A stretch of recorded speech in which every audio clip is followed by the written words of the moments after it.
नमस्कार साथियों, स्वागत है आपका अपनी कोचिंग विधि एजुकेशन एकेडमी में। And in this lecture we are going to study section number 290 CrPC which has now become section number 325 BNSS. BNSS में हम पढ़ेंगे इसको 325 में, जो हम पहले पढ़ते थे कहाँ पर 290 में।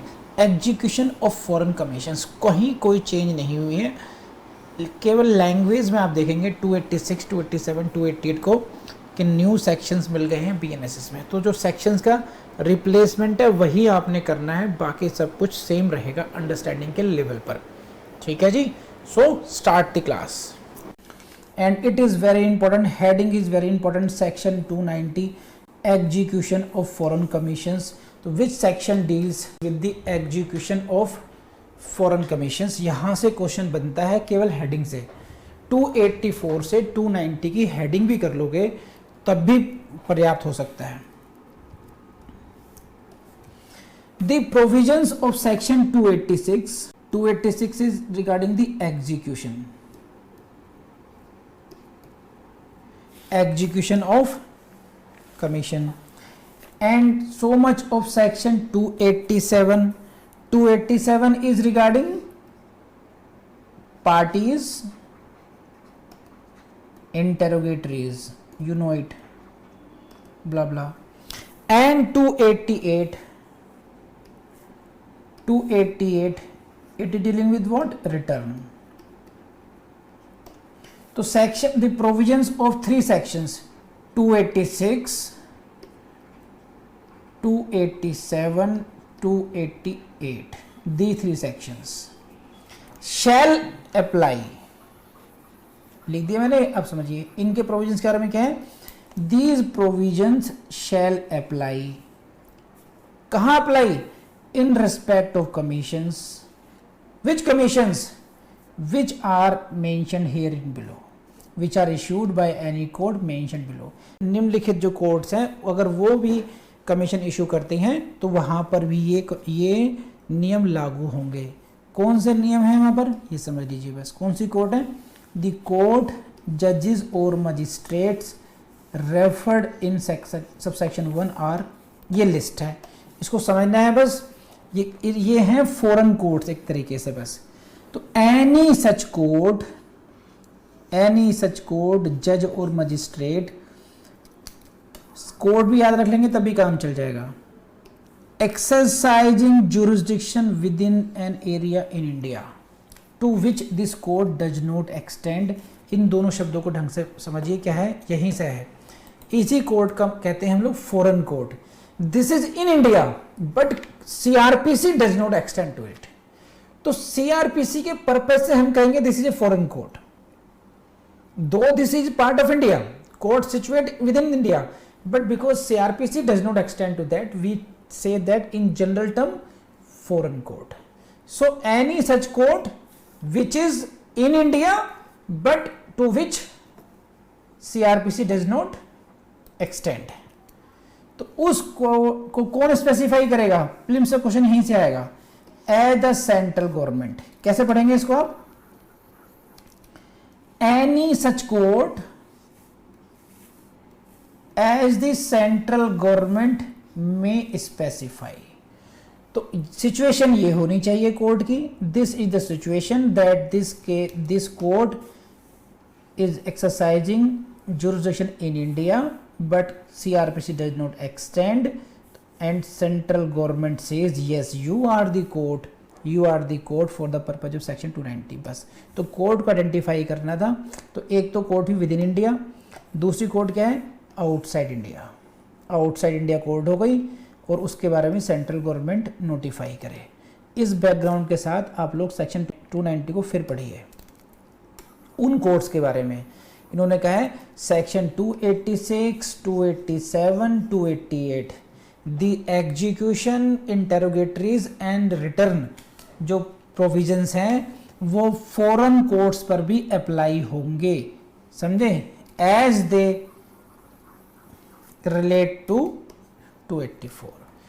सार क्या है कि जैसे 284 विद इन इंडिया के लिए जो कमीशन इश्यू हो रहे हैं, लोकल कमीशन जो इश्यू हो रहे हैं, वही प्रोविजंस एग्जीक्यूशन के, रिटर्न के, इंटरोगेटरीज के फॉरेन कोर्ट पर भी अप्लाई होंगे। फॉरेन कोर्ट का मतलब यहाँ पर ये है कि विद इन इंडिया है तब भी सीआरपीसी इस पर लागू नहीं हो रही है, और इट सिचुएट्स आउटसाइड इंडिया। तो क्वेश्चन कहाँ से आएगा? Execution of foreign commission. तो इनको कह रहे हैं कि they will follow 286, 287 and 288। This is the requirement. तो यहाँ तक समझ में आया या नहीं आया, जल्दी बताइए मुझे। This completes the segment relating to the commission 284 से लेके 290 का। Wherever you can expect questions in prelims, मैंने वो सारे आपको मार्क करा दिए हैं। इतना भी कर लेंगे तो पर्याप्त है बस। मेंस में क्योंकि आएगा नहीं तो इतना सब कुछ बहुत डिटेल में जाकर हमें पढ़ने की ज़रूरत नहीं है। Now there is a next category of 290 onwards, you can say 290 to 299 की जो अलग से प्रोविजंस हैं उसके बारे में बात करते हैं, नहीं है। Say we are going to start segment section 290 to 299। पहले जनरल बात समझ लीजिए है क्या ये सेक्शन 290 to 299 में क्या है। देखिए generally what happens that you administer oath to a witness and you cross examine. ठीक है, cross examine the witness. These are the two tools for the checking the veracity of the witness. किसी भी witness की सच्चाई जाननी है, credibility जाननी है, तो you administer oath to him, ये सच बोलोगे। नंबर 2, उसको क्रॉस एग्जामिनेशन करके आप उसको you can try to impeach his credit. Fine, तो ये है जनरल प्रोसीजर, ये है general procedure in which that witness is called, and now he is examined in chief, then he is cross examined, and thereafter that his deposition becomes the part of the record. His deposition can be read in evidence only that. Suppose there is a prosecution witness 6, he was called and he was examined in chief, I say chief examination. He was examined in chief. Thereafter proceedings were adjourned and no cross examination was there. No CE cross examination could be happened at that time. Later on he died. PW6 dies.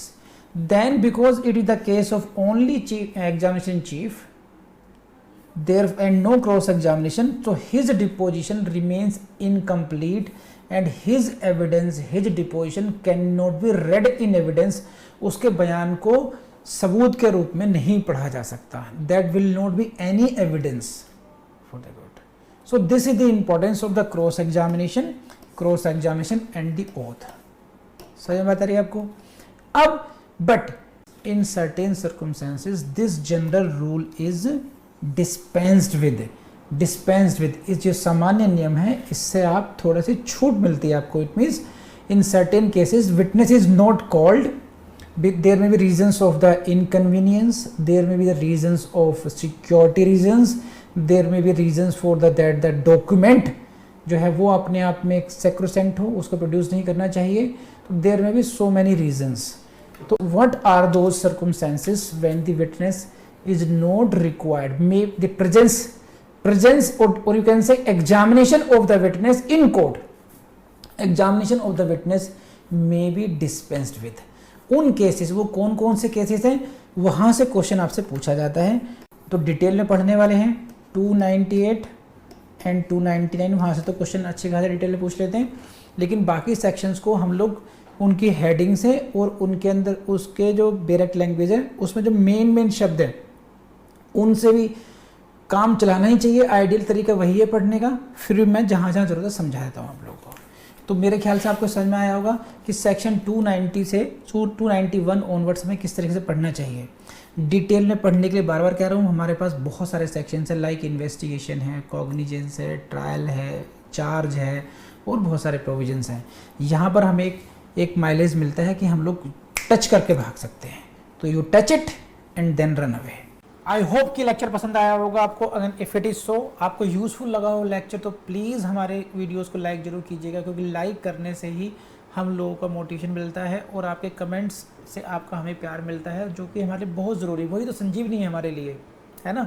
जब तक आपका मेरा connection ही develop नहीं होगा तो please ये ज़रूर कीजिएगा, आप उसको हमारे वीडियोस को लाइक ज़रूर कीजिएगा, कमेंट जरूर कीजिएगा, और यदि आपने हमारे चैनल को अभी तक सब्सक्राइब नहीं किया है तो please do subscribe and explore all the playlist of our coaching और ऑफ दिस चैनल, क्योंकि हमारी कोशिश ये है कि हम आपको free of cost full course cover कराएं, डिटेल में कराएं, आपको कहीं पर भी कोचिंग करने की आवश्यकता फील नहीं हो।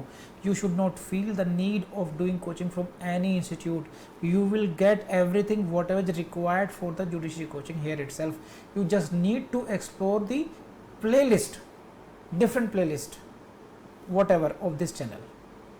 ठीक है, कर लेंगे आप। So thank you very much.